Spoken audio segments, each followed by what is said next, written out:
Hey now peeps, today we're going to take a look at Zombie 15 from Yellow Games. Yes, it's another zombie game, and this one is different. The gameplay is very, very similar to Zombicide, which is a game that I really adore, and that you're moving miniatures around a modular map that you can build according to either scenarios, or you can just home build it however you want.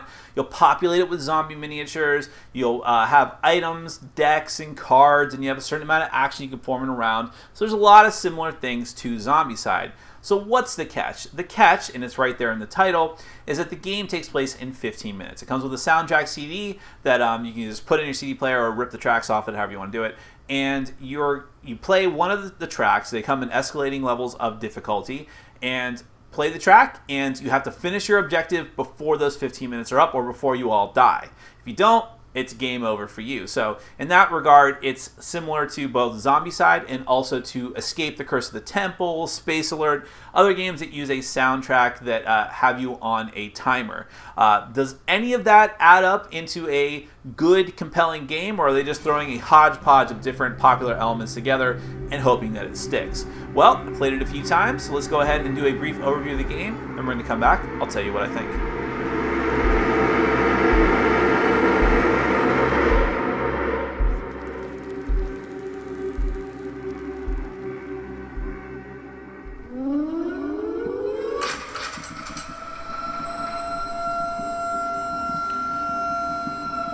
Alright, well that sound can only mean one thing: a game of Zombie 15 has started. Zombie 15 is a cooperative game for 2 to 4 players, and you're in the middle of a zombie apocalypse. You all play teenagers whose family has been killed, and now you need to rally together and try to complete objectives depending on what the scenario is. The game comes with this nifty scenario book that's going to have all these different scenarios within it, or you can just make your own.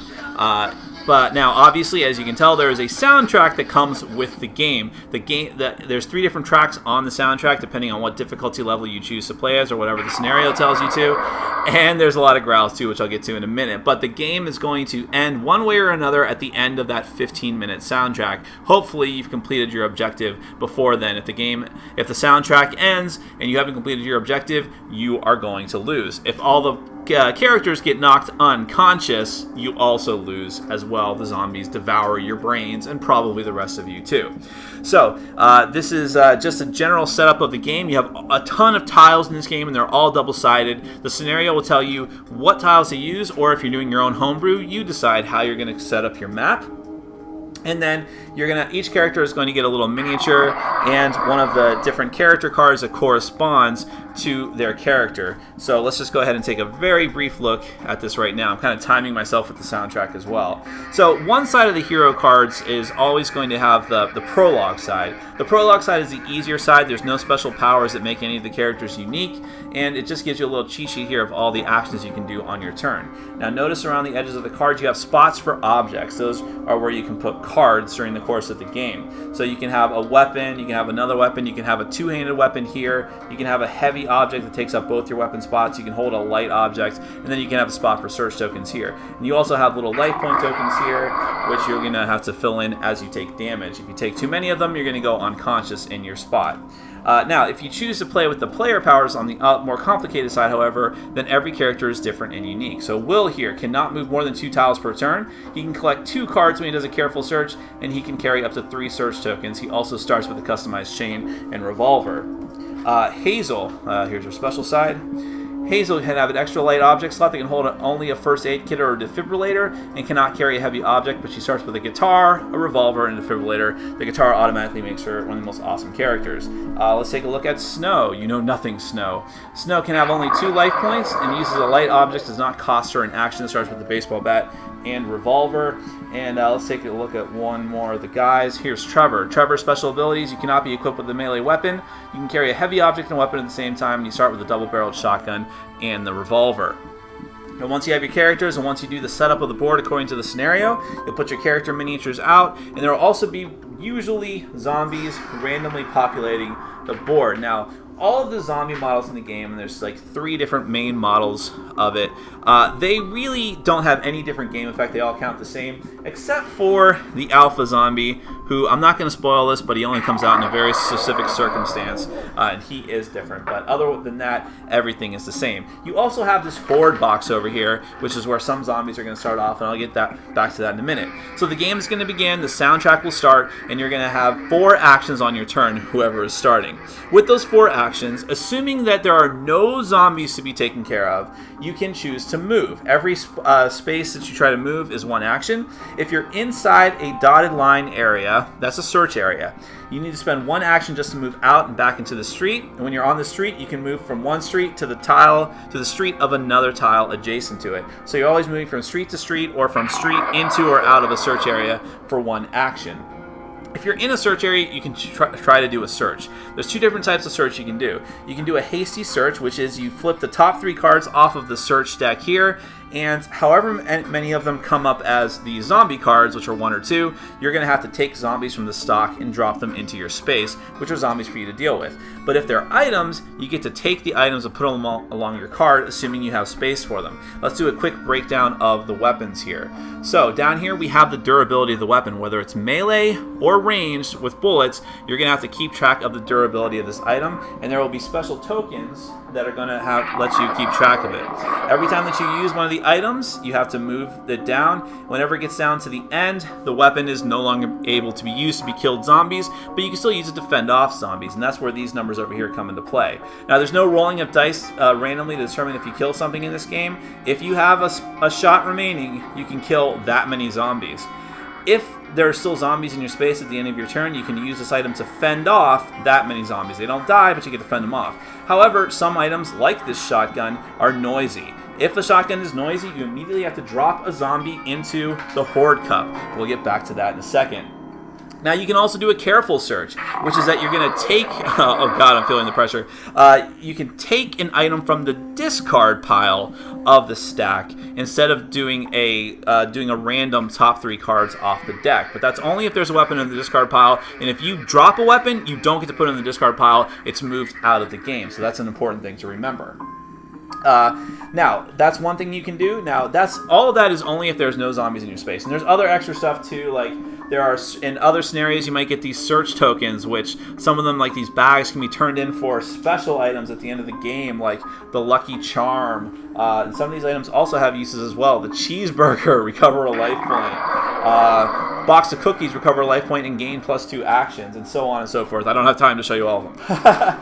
And there's a ton of different weapons. Some of the weapons are starter weapons, like Tonfa, which might have more uses but is not as good. Things like that. Hockey sticks, and so on and so forth. So those are what you can do with those types of actions, but assuming there are zombies in your space, then things change up a little bit. Now you can't do anything except try and kill those zombies. You use your weapons to do so. If you can't do so, then you're going to have to fend them off at the end of your turn. However, if you still can't fend off all of them, and there's still zombies remaining that you haven't been able to fend off, no matter how many are left, you have to take 1 hit point and you're knocked down in your space. On your next turn, you have to spend an action just to get up, and hopefully you can try and take out those zombies, or one of your friends can rush over there and try to help you. Remember, the soundtrack is going this whole time. Time is against you, and you have to try and win. Now let's talk about the soundtrack and the horde cup. Every time you hear a growl on the soundtrack, you're going to have to draw a card from the zombie deck. And however many zombies it tells you, you have to drop that many in your space. Some of the cards, however, are even worse. Those are the horde cards. Whenever you draw a horde card, you're immediately going to have to take the entire horde box and drop every single zombie in the space of whoever the active player is. And it's important that someone is keeping track of all this stuff. The growls that come up, the draws cards that come out. I hope you can still hear me over the soundtrack. Someone's gonna have to keep track of all that stuff while another player is taking their turn. And remember, you're always adding more and more zombies to the horde cup every time that you have a noisy weapon. You're constantly moving around trying to get your objective. So in the first scenario, you might be trying to get to the police station. You might be trying to get out of town. You might be trying to find specific items hidden somewhere in the city. All this is going along. You're doing all of your actions. You're collecting items. You're trying to kill zombies. You're trying to save your partners if you can, and just hoping that you can survive the zombie apocalypse. There's all kinds of extra little tiles and special things that keep track in different scenarios. I'm sure I'm skipping over some different things, but that in a nutshell is Zombie 15. Now, I won't lie. I backed Zombie 15 on Kickstarter, and since that time, I've thought it was a very foolish and rash decision. It's one of the ones that I just backed because I was enamored with the artwork and the theme, and they ran a good campaign. I was like, I got to back it. And I might have got an early bird discount or something like that. I don't even quite remember. But I was like, as I started to think about it, I'm like, oh, man, I really need another zombie game. And I don't like Escape the Curse of the Temple, and I don't like Space Alert. I don't like those timed games. Why did I do that? But I got it. I've played through a few scenarios now, and I gotta tell you, I really, really enjoyed this. I was very, very pleasantly surprised by just how fun this game was, as was all the people that I played the game with. I played it with two different groups, and one of them was Gamerly Gamers, but the other group was actually just like civilians, as I like to call them, who aren't used to heavier games and, wouldn't even have played Zombicide probably looking at all of it. And even as I was setting up this game, they were very intimidated by all the tiles coming up, but at the end of it all, they ended up enjoying it quite a bit. And, well, let me start from the beginning. So, first off, the theme. You're either going to love or hate the theme. It's more zombies. If you don't like zombies, then... yeah, I think if you don't like zombies, it's prevalent enough in this game, even with this, especially with the soundtrack growling behind you, that it's probably not enough here for you to really sink your teeth into it. So it would probably be a pass for you, although I would encourage you to try it nevertheless. If you do like the zombie theme, I think that this comes at it from, not just because of the timer thing, it comes at it from a little bit of a more unique perspective, just because of the artwork and the theme and going through the different scenarios. I think there's a little bit of a more feeling of hopelessness here because you're all supposed to be kids. Now, some people might find that disturbing.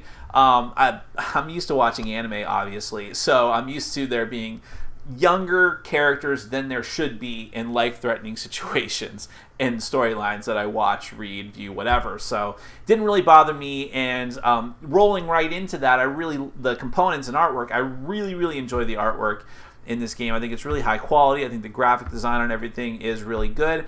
I could nitpick about the size of the text on the tiles to differentiate them, the numbers, and also consequently in the rulebook itself. It made it difficult to assemble the boards, but that's a nitpick. Other people probably haven't had a problem with that. Other than that, though, the rule books are laid out pretty well. I say rule books because you have the normal rule book and then you have the scenario guide, and everything is very clear cut. So they did a really good job there because it's a relatively simple game. It didn't need to be. There's nothing difficult about it. So they didn't have a lot to screw up in the rule book, and they certainly didn't. So no complaints there. As for the actual gameplay, well, the actual turn-to-turn gameplay, not even getting to the soundtrack part yet, is very, very reminiscent of Zombicide, but actually even simpler. You have the same mechanic where you're moving from tile to tile. Movement is very simple. In this one, you're either in the street or you're going into a building to search, and that's it. You're going in and out of those, and you're going from street to street, from tile to tile. Movement is very, very easy, and also like in Zombicide, you have a limited amount of actions. You have 4 actions unless you have something special going on, and you just decide what you're going to do with those. Do you move? Do you fight? Do you do both? You can only do certain actions in certain spots. Again, this is all very similar to Zombicide. What's simpler is that you're not rolling dice, so there's actually not as much luck. There is luck because you're going through a bunch of decks of cards, and you never know what's going to come out. Searching, you could find zombies, you could find items. What items you find is all pretty random, but as far as how combat works, you just have to figure out, am I able to do this? If I go here, I have enough usages of my weapon, which is another difference from Zombicide. In Zombicide, you have like unlimited ammo of everything, but you have the random chance whether you're hit or not. In Zombie 15, you are always guaranteed to hit if you've got uses left, but then what's going to happen? Do you have, can your weapon that you're holding fend off enough zombies if there's still zombies left in your space, or are you going to get knocked down and take hit point damage? And then what are you going to do? You can get up, but if you still can't take out the zombies, you're just going to get knocked down again and lose more life. So then your friends need to come and help you. So there's some interesting dynamics there that aren't in Zombicide that I appreciate. But the whole thing of sifting through the decks, that works a little bit better too. It's a little more strategic because you have the option of, do I do the kind of clumsy search, randomly looking for cards? Do I take the determined search and after someone else has done a clumsy search and try to get one of the weapons they dropped into the discard pile? That kind of stuff. I like that you have that option, but remember that you're doing all of this very, very quickly you have that soundtrack constantly going in the background, so you have to make these decisions in a timely fashion. Now, well, let's just jump right into that. What I didn't like about Escape the Curse of the Temple is that, 5 minutes gives you a lot of sense of urgency. So I know why some people like that, because you're constantly, it's 5 minutes, but it's just like, you're really just rushing through it and going really, really fast, and so you don't have time to stop and think, and it can be a very exciting for that experience. But to me, I couldn't get into that. It just seemed like a big mess. I had this constant feeling that everyone was always doing something wrong, but how would you even know? Or even myself, I felt like I was doing things wrong, but how would I know, and who's there to hold me accountable? In Zombie 15, you have 15 minutes, and while that's not a tremendous amount of time, it's enough time that you can actually strategize and discuss with people what you're going to do, what you should do when the situation changes, but know that you only have a limited amount of time. So the pressure is still there, the tension is still there, but it's not just a big colossal mess. It's, you're still strategically doing things. And I can't tell you how much that adds to the game for me over those other games. Space Alert, that's kind of a different thing. You're using a soundtrack, but what I hated about that was that even though you might have a little bit more time, it's just a big mess because it's the preset actions, and I don't even want to get into it. I didn't really care for that game.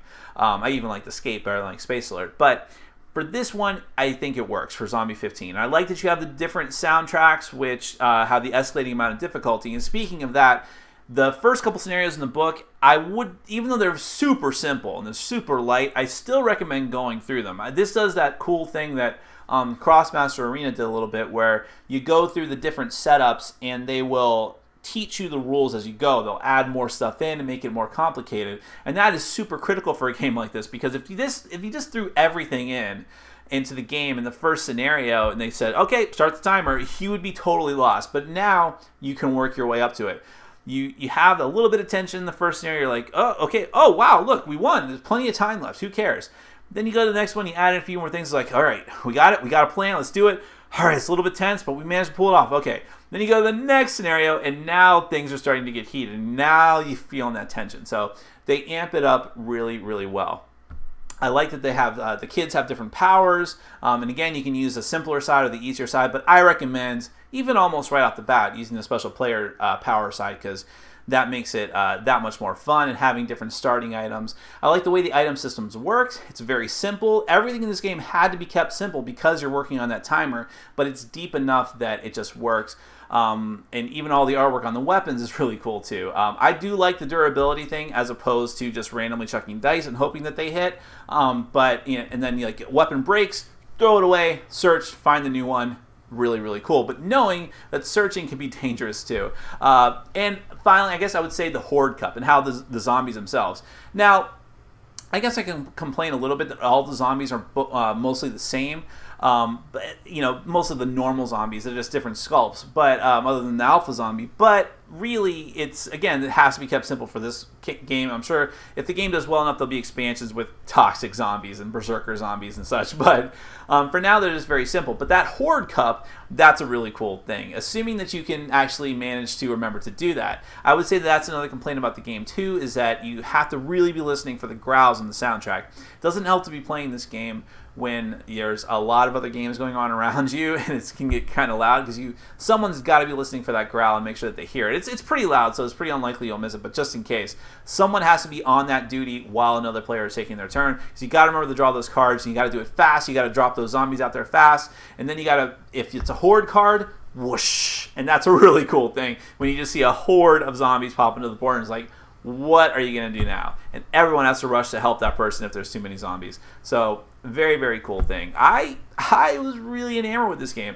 This is totally not going to be for everybody. There's going to be people, and I've already run into them, who have no interest in zombie games, no interest in timed games, and no interest in either of those games put together. But if this is the sweet spot for you, if you are in that probably relatively small percent of the not just total top population, but gaming population, who either likes or is okay with zombies and is okay with working on a timer and having that tension, this is definitely one to check out. It's not the deepest game, but I think it's deeper than some of the other games in these kind of genres that I've played, and it's certainly worth a try. This would be a really awesome game I'm kind of sad that it only goes up to 4 players, as a matter of fact. That might be another complaint, because I think with more people, it'd be crazier, but it might even be more fun. I'm sure there'll be something like that coming in the future, again, if the game does well enough. Zombie 15 from Yellow, I give it my highest recommendation. My name is Nick, this has been Board Game Brawl, and I'm reminding you to get out there and game every day in every way. Take care.